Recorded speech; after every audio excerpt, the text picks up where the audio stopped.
Baik, Assalamualaikum, salam sejahtera dan terima kasih kerana terus memilih TV1 dan kali ini kita teruskan dengan bicara naratif dengan satu lagi topik yang telah pun dipilih bersesuaian dengan keadaan keperluan semasa. Tapi sebelum itu ingin saya kongsikan juga apa antara platform yang boleh anda pilih untuk mengikuti siaran kami selain daripada TV1 juga boleh ikuti kami secara jelas di siaran berita RTM, siaran digital My Freeview 123 dan juga terus melalui FB Live 5 Bicara juga FB Live berita RTM. Dan dengan apa yang kita ikuti dengan perkembangan sekarang walaupun kes baru COVID-19 telah menunjukkan penurunan, masih lagi banyak persoalan yang bersasarkan tentang di manakah hala tuju dari segi proses vaksinasi COVID-19. Jadi di studio pada malam ini kami bawakan, biasanya beliau berada di Makmal dan kali ini berada di studio pada malam ini. Terima kasih Dr. Anwar Junid kerana sudi bersama kami. Beliau merupakan pemangku pengarah penyelidikan dari Institut Genom Malaysia yang berada di bawah National Institute of Biotechnology Malaysia. Doktor, pastinya juga ramai yang mungkin barangkali menampakkan satu perasaan optimistik dengan penurunan kes dan juga dengan kemasukan vaksin ini. Tapi begitu banyak persoalan yang masih lagi berlega di fikiran masyarakat. Dalam situasi sekarang, dengan mandat yang telah pun dipikul oleh MOSTI, di mana peranan Institut Genom Malaysia dalam proses penyelidikan vaksin COVID-19 ini? Assalamualaikum, saya Dr. Anwar from Institut Genom. So, apa yang Institut Genom di bawah NIBM, di bawah MOSTI, apa yang kita lakukan adalah kita bersama-sama dengan pihak KKM dalam membuat diagnostik, ya, sebagai makmal tambahan untuk membuat diagnostik kepada kes COVID-19.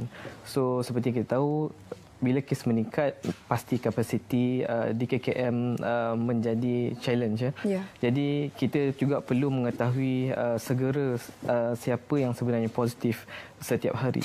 Jadi kita mengambil tugasan itu bersama dengan makmal-makmal universiti yang lain untuk memudahkan lagi, mempercepatkan lagi proses screening sampel PUI ataupun mereka yang disyaki sebagai kontak rapat.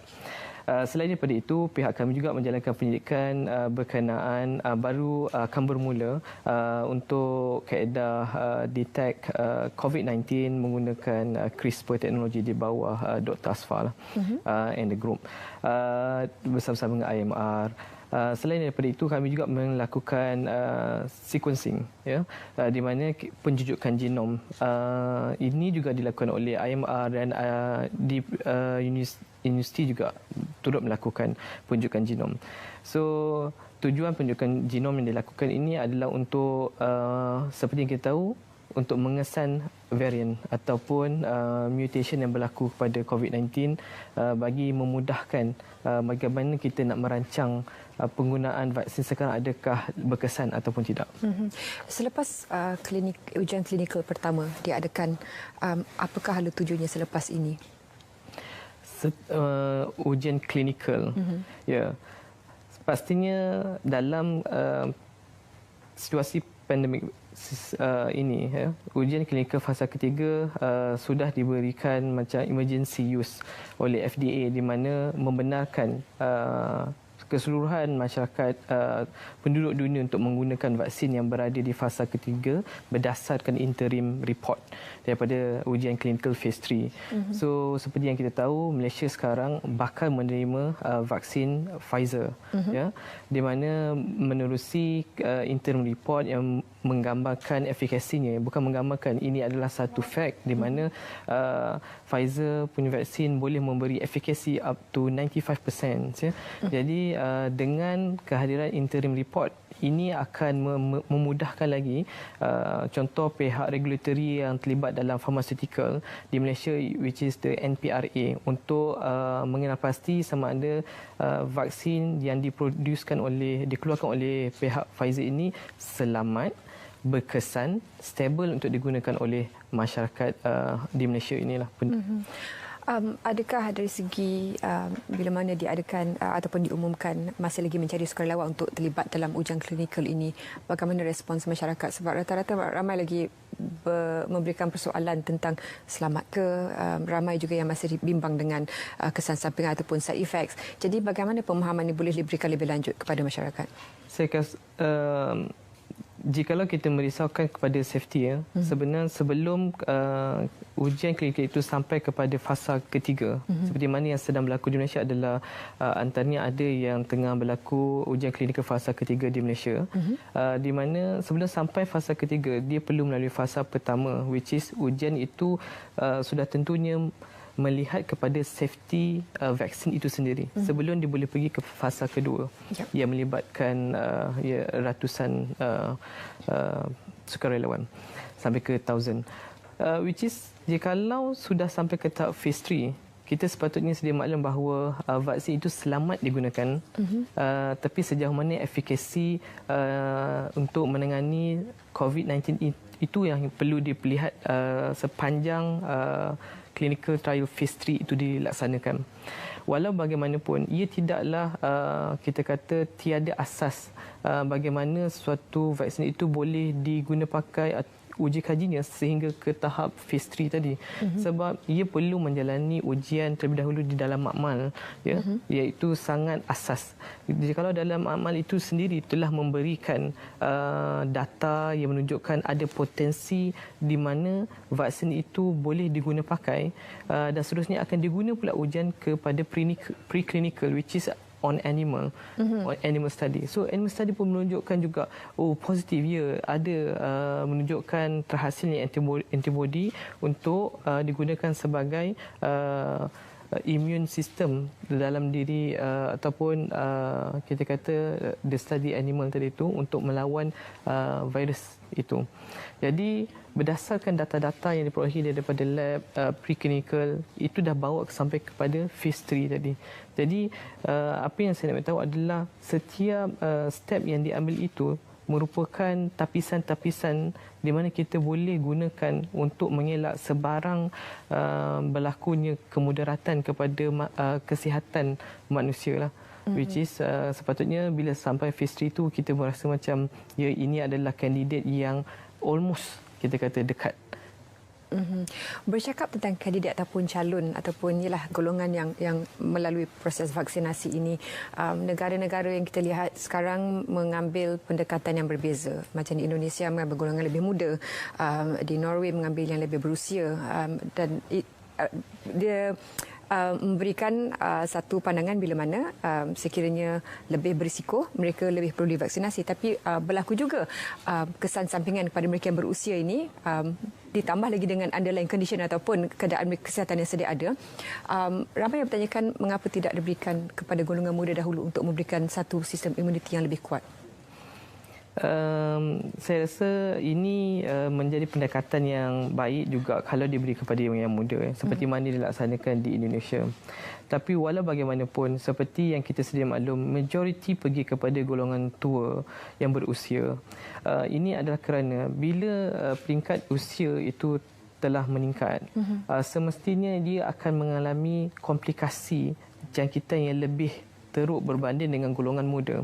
Jadi mengapa perlu kita memberikan mereka golongan tua ini berisiko untuk berhadapan dengan the real virus, ya. Jadi untuk mengelakkan daripada mereka yang berusia ini berhadapan dengan the real virus yang berkemungkinan akan memberi komplikasi kepada mereka, jadi lebih baik kita memberi dia vaksin, which is vaksin adalah mimic to the real virus, which is akan stimulate the immune system. Ya, bila dia stimulate immune system, reaksinya sama seperti mana virus yang sebenar masuk ke dalam badan.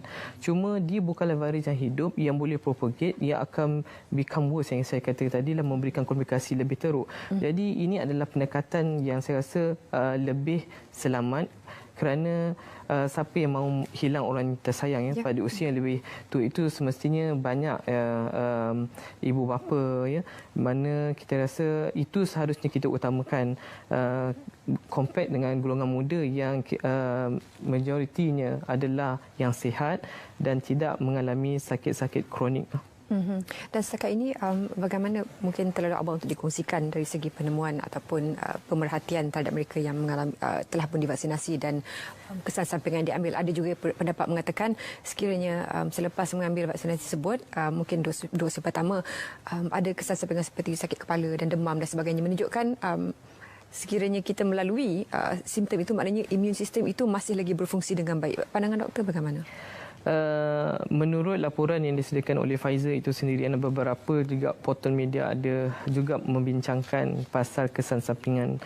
So side effect itu benarlah dia merupakan kita kata hasil tindak balas imun, tetapi ia bukanlah satu kemestian untuk mendapat kesan sampingan, kerana ada individu juga yang tidak akan memperolehi side effect tadi yang kesan sampingan, di mana tetap menghasilkan juga antibody atau imun yang diperlukan oleh badan untuk melawan sakit which is sekarang ni adalah virus COVID-19 itu sendirilah.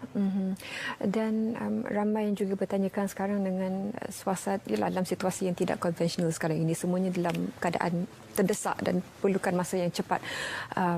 Sesuatu yang dibangunkan dengan tempoh yang singkat, boleh dikatakan singkat dalam setahun kita melalui situasi pandemik ini. Mereka ingin tahu dari segi jaminan keselamatan, barangkali perlu sentiasa diberikan. Tapi fakta itu bagaimana untuk diberikan kepada masyarakat? Maksudnya sekarang kenapa singkat kita dapat vaksin? Kalau saya boleh katakan, analoginya agak mudah seperti pembikinan filem sekarang compare dengan pembikinan zaman dahulu. Semestinya memberikan gambaran yang berbeza. Orang boleh buat lakonan dengan sekejap dan boleh produce filem. Tapi sekarang filem tak banyak yang bagus, Doktor. That's go back to the script dan juga macam mana director. Okay. Tapi apa yang saya katakan, dengan kemajuan teknologi, ia membantu science and development tu bergerak dengan lebih pantas. Contoh orang merisaukan adalah bagaimana vaksin Pfizer ini sangat cepat diproduce. Seperti yang kita sedia maklum, Pfizer menggunakan mRNA. Dia boleh synthesize kod genetik itu dengan sangat cepat. Maka dengan development pula bantuan, contoh kita kata alatan sains sekarang yang boleh melihat rupa bentuk SARS-CoV-2 itu sendiri, COVID virus itu. Dengan adanya platform-platform sedemikian yang membantu saintis lagi melihat macam mana rupa bentuk virus itu, di manakah puncanya virus itu boleh memasuki sel manusia. Bila boleh kita kenal pasti fizikal gambaran virus itu, sudah pasti penyelidik dapat kenal pasti bahagian mana pula kita kena target untuk membuat vaksin. So seperti kita tahu, kita sekarang target adalah spike protein. So di mana itulah kawasan di mana memudahkan virus untuk berinteraksi dengan sel manusia dan seterusnya masuk ke dalam sel dan take over the whole machinery untuk virus propagate. Jadi dengan that kind of technology semestinya telah mempercepatkan lagi discovery. Lepas tu dengan Pfizer, bukanlah this is the first time producing the mRNA. Dia pun tengah buat juga on the SARS, MERS for example. Dan ada juga syarikat lain yang terlibat dalam pembangunan teknologi mRNA seperti virus Zika yang sekarang dalam phase 1 and few in phase 2 juga untuk ada virus yang menggunakan teknologi mRNA itu sendiri. Cuma itu yang saya kata, bila orang semua dah bersedia dan tengah dalam kajian, maksudnya kita cukup expert yang memiliki kita kata expertise untuk design all the platform yang diperlukan dalam pembikinan vaksin COVID itu sendiri. Jadi semua platform yang ada terkini, yang advance, inilah punca kenapa kita boleh mendapatkan vaksin dengan sekejap, tanpa kita perlu sacrifice nyawa yang lebih.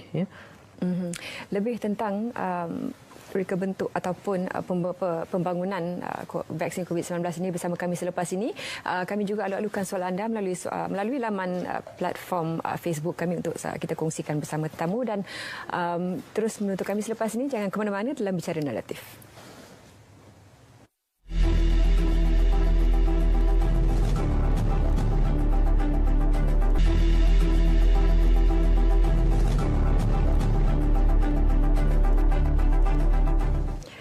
Baik, Bicara Bicara naratif bersambung melalui saluran TV1 dan juga saluran digital berita RTMI Freeview 123. Terima kasih kerana telah menghantarkan soalan. Akan kita kongsikan bersama tetamu sebentar saja lagi.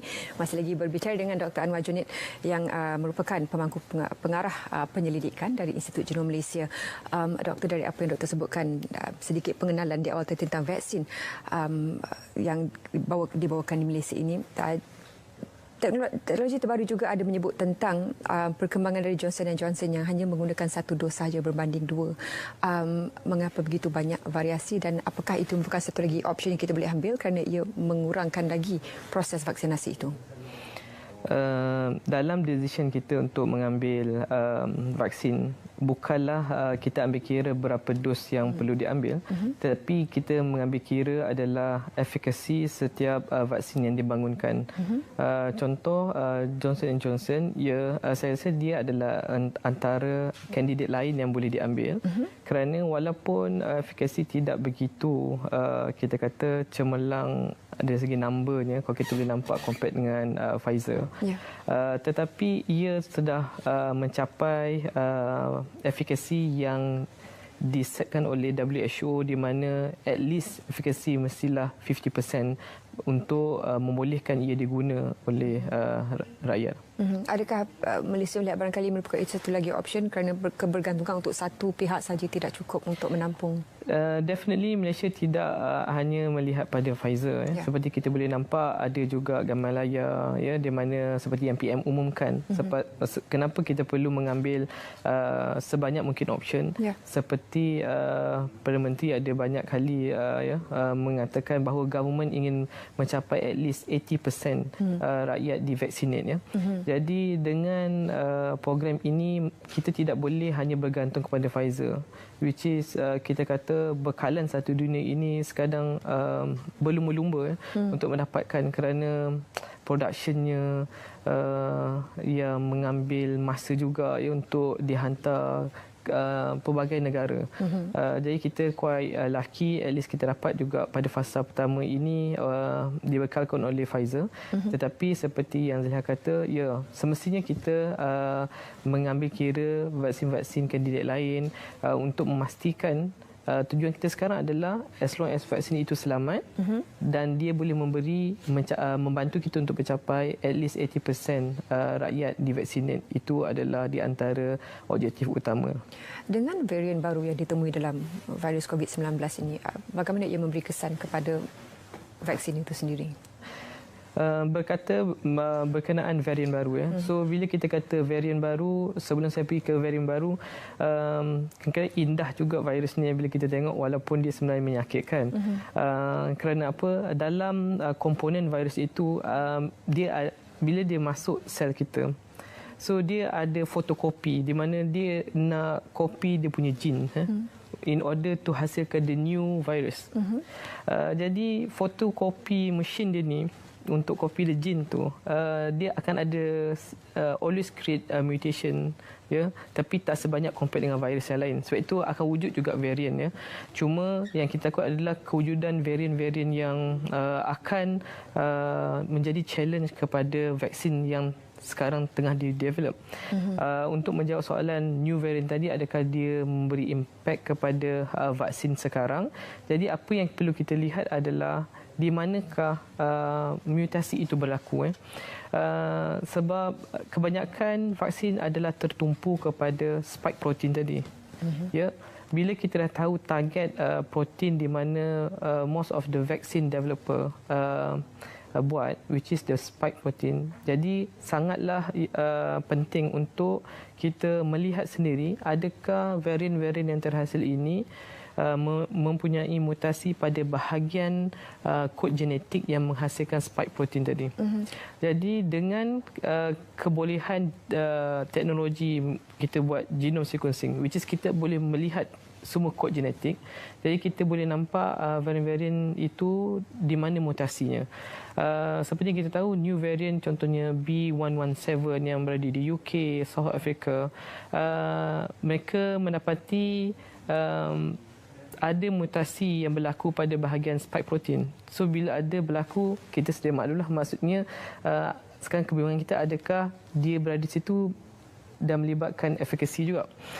So bila dilihat dalam kajian, unfortunately yang mutation itu berada di receptor binding protein, di mana di kawasan di mana reseptor sel kita untuk interaksi dengan spike protein itu terdapat mutasi. Kerana di kawasan reseptor binding domain tadi itu, di mana mostly antibody badan kita hasil, dia akan pergi ke reseptor binding domain tadi, di kawasan itu dalam spike protein. Okey, dalam spike protein ada kawasan kita panggil reseptor binding protein. So di kawasan itu di mana mostly bila dikaji, semua antibody itu akan bergerak ke situ. Bila dia bergerak situ, dia block. Bila dia block, maka spike protein tak boleh berinteraksi dengan badan kita lah. Dan bila dia block, dia akan mengaruh lagi pelbagai immune cell untuk terus musnahkan. Jadi sekarang kalau berlaku mutasi, ada kemungkinan antibody tidak boleh recognize begitu baik. Tetapi so far apa yang dikabarkan oleh Pfizer, vaksin mereka masih boleh memberi protection dan efikasi masih sama, especially untuk yang B117. Cuma South Africa mungkin ada kekurangan tetapi masih memberikan protection. B117 itu yang ditemui di UK. Tapi bagaimana pula dengan varian yang ditemui di South Africa, Afrika Selatan dan juga Brazil yang dikatakan memberi masalah dengan AstraZeneca? Ya, seperti yang saya kata, sekarang Pfizer memaklum bahawa ada mutation baru dan dia kata masih boleh memberikan protection. Walau bagaimanapun di pihak Pfizer ada mengatakan dia bersedia untuk melakukan sebarang perubahan jika berlaku mutasi yang lebih teruk, di mana kemungkinan akan berlakunya vaksin itu tidak boleh menghasilkan antibody yang boleh bertindak ke atas varian yang baru. Tapi seperti yang saya maklumkan tadi, teknologi mRNA sangat cepat sehingga Pfizer boleh menjanjikan boleh melakukan perubahan dalam masa 6 minggu. Katakanlah ada new variant itu didapati langsung tidak boleh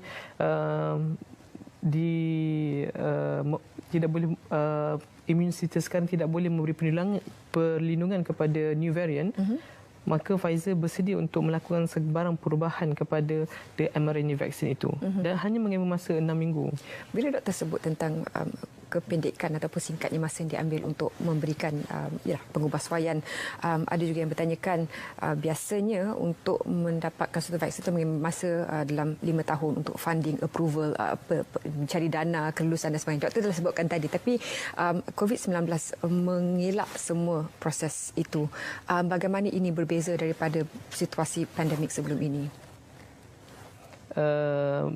Apa yang dimaksudkan? Maksudnya dana? Ya, dari segi biasanya ia melalui proses yang lebih panjang untuk untuk mencapai ke arah ini. Ya. Dan macam saya kata, pandemik ini melibatkan semua negara. Ia merupakan masalah dunia. Jadi apa yang dibuat adalah keseluruhan penyelidik kita kata bersatu, kongsi data, berkongsi data.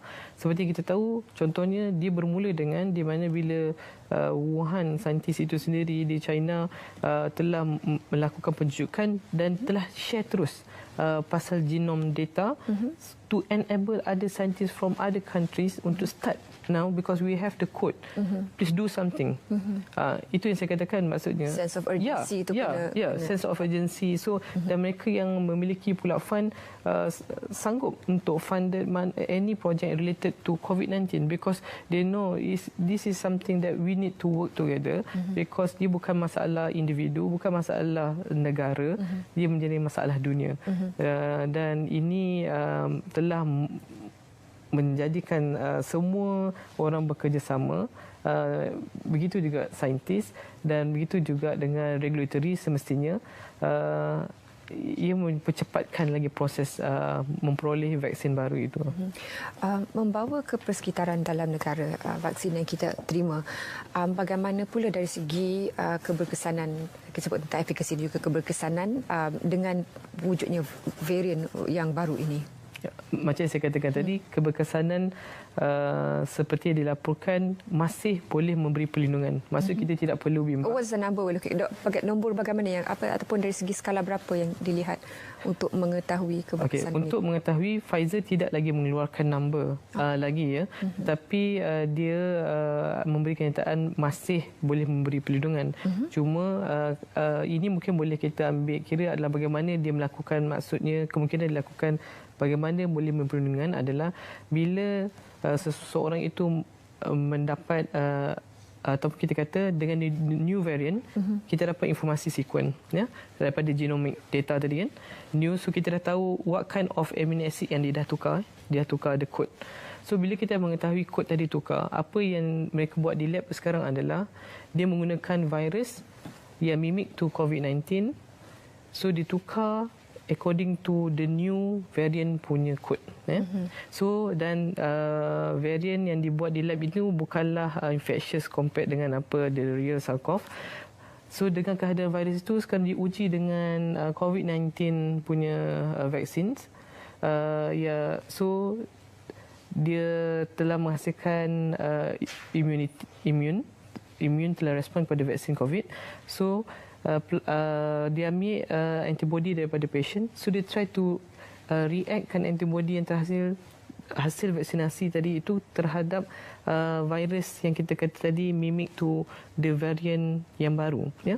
So bila dia nampak ada berlaku interaksi daripada antibody pesakit bukan pesakit, penerima vaksin tadi, maksudnya vaccination daripada COVID-19 punya produk itu menghasilkan antibody yang masih boleh bertindak ke atas virus yang dikatakan varian baru ya. So itulah adalah dari segi laboratory, walaupun dia nampak ada pengurangan, maksudnya bukan katakanlah tadi dia nampak almost 10 yang boleh interact, sekarang mungkin jadi 5-4, berlaku pengurangan. Maksudnya tapi masih boleh memberikan protection. Dan juga dari segi jaminan, ramai yang juga bertanyakan dari segi selamat ataupun aspek halal ini tidak diasingkan dengan rakyat Malaysia dan juga masyarakat beragama Islam, Doktor ya. Kita sambung selepas ini dalam Bicara Naratif. Teruskan bersama kami, kita akan kembali selepas ini.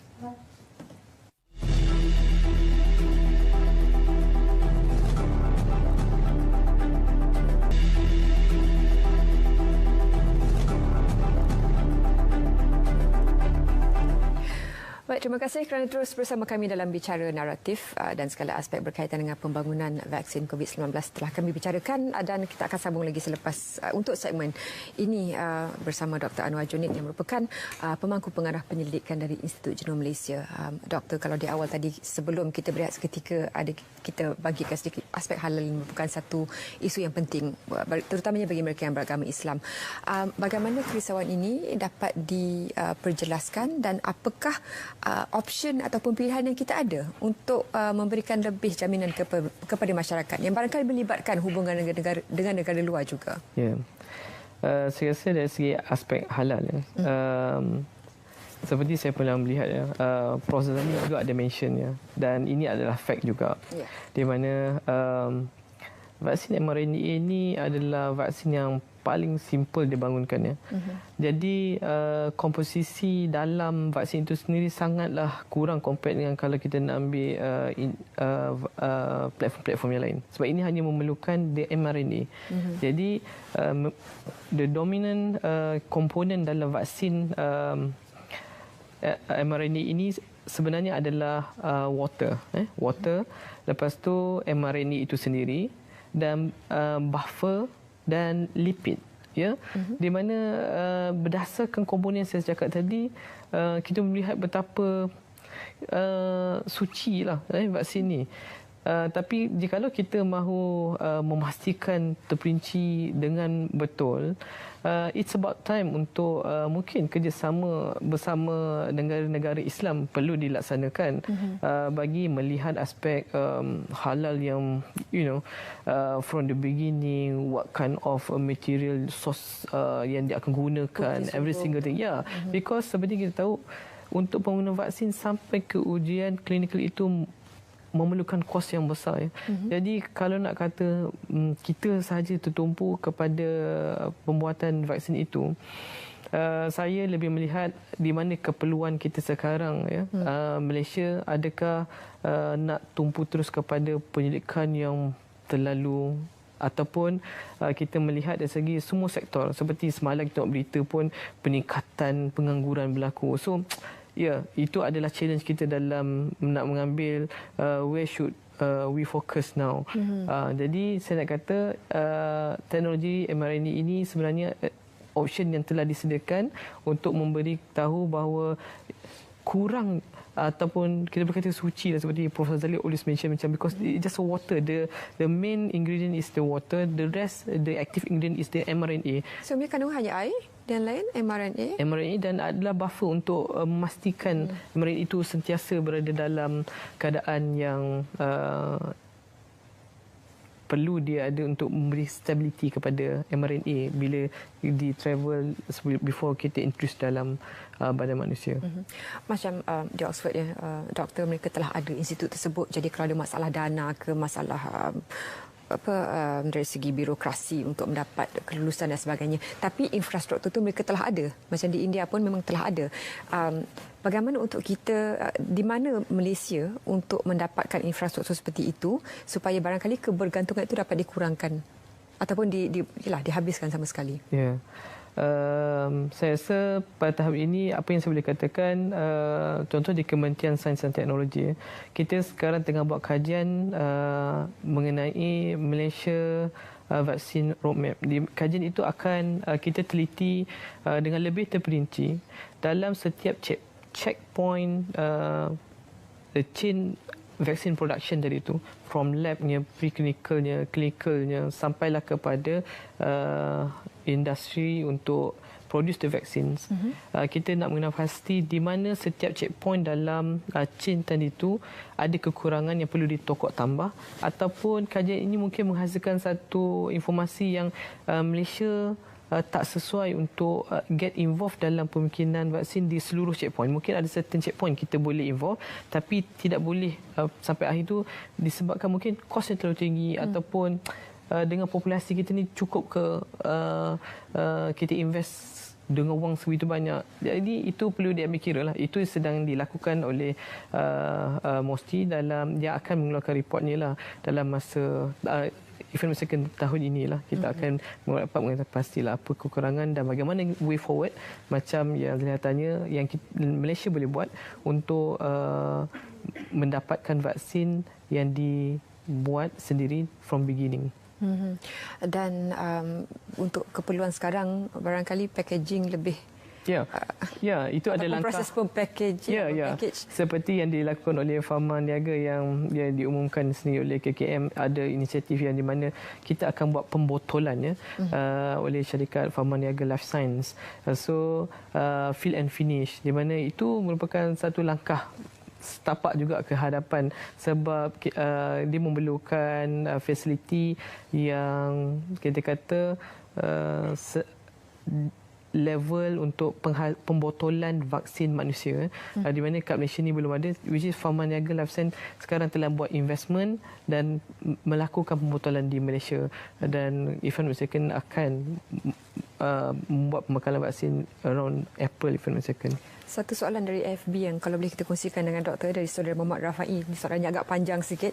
Dalam ayat biasa yang boleh difahami oleh masyarakat, apakah kita perlu risau atau tidak perlu risau dengan keberkesanan vaksinasi, kerana ia pasti akan ada penyelesaian selepas seorang divaksinkan kelak. Maksudnya apa jadi varian sekalipun, sekiranya seorang itu telah mendapat vaksinasi, ia tidak memberi kesan apa-apa kepada keberkesanan ataupun efikasi vaccination tersebut. Apa yang saya boleh kata, berdasarkan report yang dikeluarkan oleh KKM mengenai 2 varian dan dia telah di-isolate, maka menunjukkan kita keseluruhan data genom pula kita menampakkan kita tidaklah mempunyai varian yang dikatakan mengganas. Jadi it's about time, because we don't have that kind of variant. So now we should start our vaccination program, because bila kita sudah mencapai herd immunity ataupun immunity kelompok tadi, semestinya virus telah terputus ya.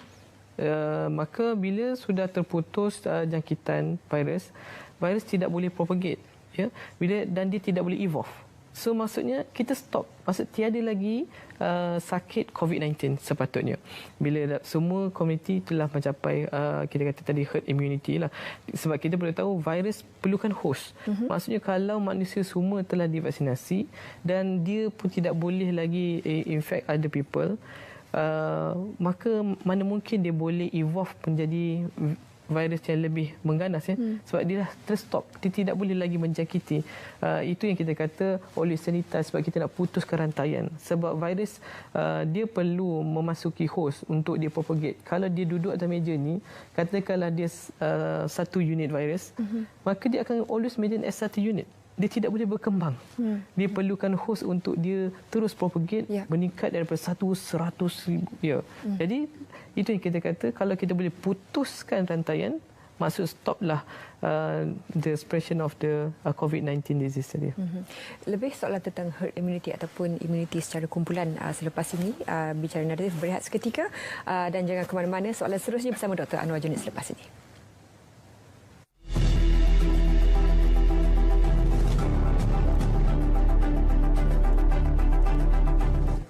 Baik, kita bawakan lagi perbincangan bicara naratif bersama Dr. Anwar Junid dan teruskan menghantar lagi soalan anda kepada kami. Segala aspek berbincang tentang pembangunan vaksin COVID-19. Doktor, ada juga yang bertanyakan dengan siapa yang layak untuk mendapat vaksinasi ini. Sekiranya 70% populasi ini perlu divaksinasi, tetapi tidak termasuk kanak-kanak, ibu hamil, mereka yang ada sakit kronik, kanser, HIV. Adakah ini menjadi satu persoalan dari segi strength of numbers ataupun kekuatan dari segi nombor itu? Seperti yang kita sedia maklum ya, kita target adalah 80% Malaysian will be vaccinated. So ini bermakna akan ada golongan yang tidak divaksinkan, which is ini bukan bermaksud kita tidak memberi kerana kita tidak mampu, tapi ia lebih kepada memang golongan ini kita nampak berisiko jika kita beri ya. Dan setiap vaksin yang kita nak beri adalah berdasarkan clinical phase 3 study tadilah, which is kalau Pfizer ini tidak melibatkan mereka yang masih mengandung, yang menyusu, kanak-kanak below 16 ya, itu tidak termasuk dalam kajian. Maka kita tidak boleh simply pakai any vaksin yang tidak ada lagi butiran kajian yang mengatakan ia memberi efikasi terhadap golongan-golongan berikut.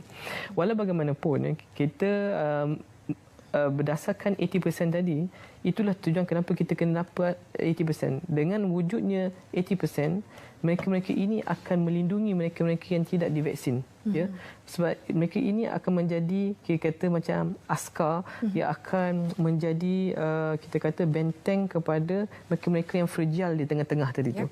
Jadi saya sangat menyeru semua rakyat Malaysia yang kita kata layak menerima vaksin untuk membuat pendaftaran. Sebaik sahaja bila KKM mengumumkan, JKJAV mengumumkan bahawa boleh buat pendaftaran menerusi MySejahtera, maka lakukan. Kerana kita perlukan the 80% Malaysian to be vaccinated untuk melindungi mereka-mereka yang fragile yang tidak boleh kita vaccinate.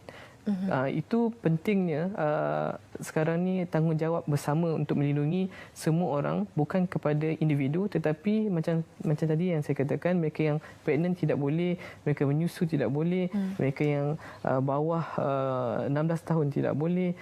Kita hanya membenarkan 18 tahun ke atas ya. Dan mungkin akan ada warga-warga emas yang kronik juga tidak akan boleh.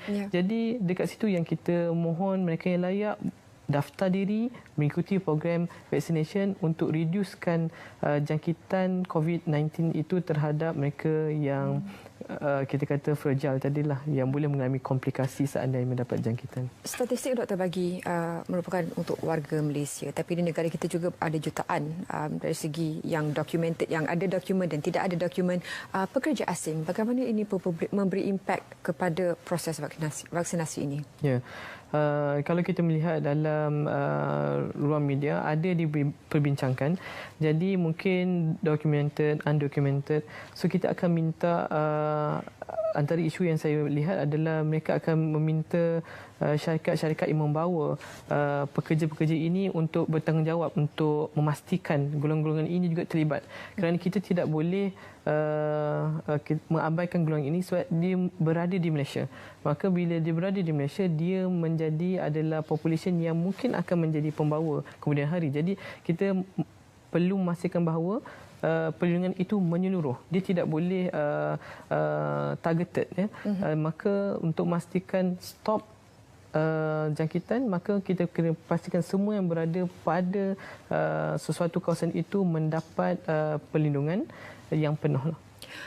Sekiranya dalam proses mengikut kalender yang telah pun ditetapkan tidak mendapat ataupun mereka yang sepatutnya mendapat vaksinasi ini tidak tampil dan nombor itu tidak mencapai 80%, barangkali apakah ia akan diwajibkan untuk mendapat matlamat yang disasarkan? Itu di luar bidang saya lah untuk mengatakan diwajibkan. Tetapi saya berharap mereka tidak perlulah sampai ke tahap itu. Kerana setelah kita melihat numbers the people yang mati, mereka yang kronik yang berada di ICU, mana mungkin kita sebagai manusia tidak mempunyai perasaan yang merasa it's now our responsibility to get involved in the vaccination program. Sebab saya merasakan it's unfair. Kita merasakan saya masih muda, saya punya immune system yang strong enough untuk melawan, why should I take vaccine? Tetapi kita mungkin boleh jadi pembawa kepada mereka yang kita kata tadi fragile, yang boleh mengalami komplikasi seandainya mendapat jangkitan daripada kita yang kita tiada simptom tapi kita boleh jadi pembawa. Maka di manakah kita meletakkan diri kita sebagai manusia yang responsible dalam ini? Dalam proses vaksinasi ini, doktor, 2 dos. Persoalannya di sini, bolehkah seorang itu mengambil 1 dos sahaja dan apakah yang akan berlaku sekiranya second dos itu lambat ataupun lewat tiba? Apa yang saya boleh katakan, vaksin ini perlu 2 dos sebab apa saja kita mengikut kajian yang dilaksanakan, bagaimana ia perlu diguna pakai, itu bergantung kepada producer. So kalau Pfizer menggunakan 2 dos, maka kita perlu mendapatkan 2 dos kerana berdasarkan kajian dia menunjukkan bahawa penghasilan antibody yang mencukupi hanya dicapai setelah mendapat 2 dos. Jikalau kita kata nak ambil 1 dos sahaja, walau bagaimanapun ada dekat sini ditetapkan oleh KKM juga, seandainya ada adverse effect daripada first dose, kemungkinan juga mereka ini tidak akan dapat second dose. Sebab ini adalah antara langkah keselamatan. Jadi what happens then? Apa jadi selepas itu? Kalau pertama kali dos dan mendapat kesan negatif, apakah prosedurnya selepas itu? Dari tahap kesihatan, saya rasa itu perlu merujuk kepada pegawai kesihatan. So kita mungkin akan dilihat bagaimana how adverse. Tapi so far tiada lagi kes yang tidak boleh mendapat second dose. Okay. So maksudnya cuma kita takut sebab kita tak tahu tahap kesihatan semua. Mungkin ada yang mengalami alergik yang teruk. Ini adalah mereka-mereka yang sepatutnya tidak layak menerima. So seandainya lah ada yang terlepas, ini kemungkinan boleh berlaku, maka terpaksa di-stopkan. Jadi kat situ adalah risk assessment, adakah kita perlu meneruskan semata-mata untuk mencapaikan imunisasi yang tinggi tadi, ataupun ini adalah matters of dia punya health condition kan. Jadi itu yang saya kata, ini akan menjadi pertimbangan di pihak KKM sendiri bagaimana nak melaksanakan itu. Untuk proses pertama, dos pertama telah mendapat vaksinasi, side effectnya masihlah dapat dilihat tapi dijangka. Tapi bagaimana pula sekiranya seorang itu mendapat side effect ataupun kesan sampingan yang negatif selepas dos kedua? Apa pula langkahnya selepas itu? Seperti yang kita sudah maklum jadi kalau ada apa sahaja kejadian selepas divaksinasi, semua kejadian yang berlaku perlu direport kepada NPRA. Okey. Ataupun mana-mana regulatory yang terlibat dalam pharmaceutical. Jadi kenapa perlu direkodkan? Sebab kita tak nak berlakunya kes-kes seperti inilah. So far berdasarkan report itulah kita nampak perkembangan dia sangat bagus ya. Sebab kita mendapati cukup maklumat kesihatan yang dibekalkan untuk mengelakkan sebarang kita kata side effect yang kita kata severe tadi. So far memang semuanya hanya mild. Jadi tidak ada yang perlu dirisaukan. Sebab ini berdasarkan ujian klinikal phase 3 internal report mereka dan menunjukkan ia selamat, side effect hanya mild dan hanya sementara, maka datang sebab ini option kita untuk memiliki Pfizer mRNA yang telah government invest ini, maka ini satu peluang di mana ada negara yang masih tidak lagi mendapat kuota vaksin. Jadi merupakan kebimbangan untuk mereka. Jadi kita yang dapat, maka rebut peluang ini untuk segera berdaftar, sebaik saja dibuka sesi pendaftaran tu. Sejak kita melalui situasi pandemik ini, sebelum ada vaksin, ramai yang bertanyakan bila nak ada vaksin, bila vaksin dah ada, ramai pula yang ragu-ragu untuk mengambilnya. Tapi dari segi pendidikan, doktor, apa lagi yang boleh dilakukan untuk setiap ahli warga masyarakat itu tahu apa yang mereka lakukan dalam setiap proses dan tidak disalah maklumkan dengan apa yang disebarkan di virtual environment.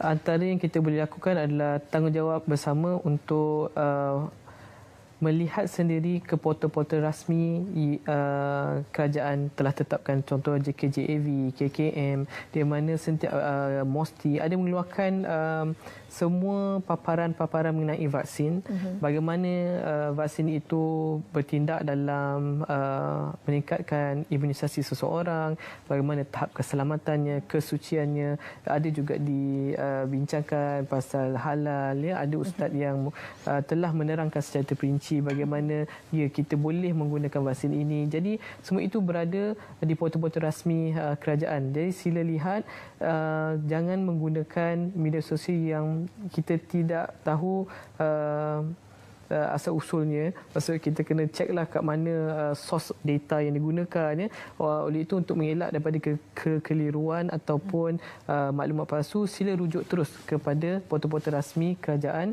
yang semua info itu telah diteliti dengan baik sebelum dirilis kepada rakyat.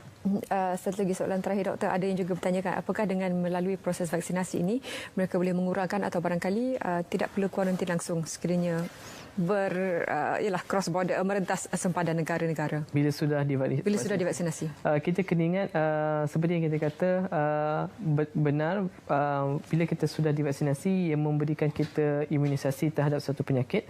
Walau bagaimanapun ia bukanlah merupakan lesen untuk kita melupakan SOP yang telah kerap kali DG duk ingatkan, always follow the SOP.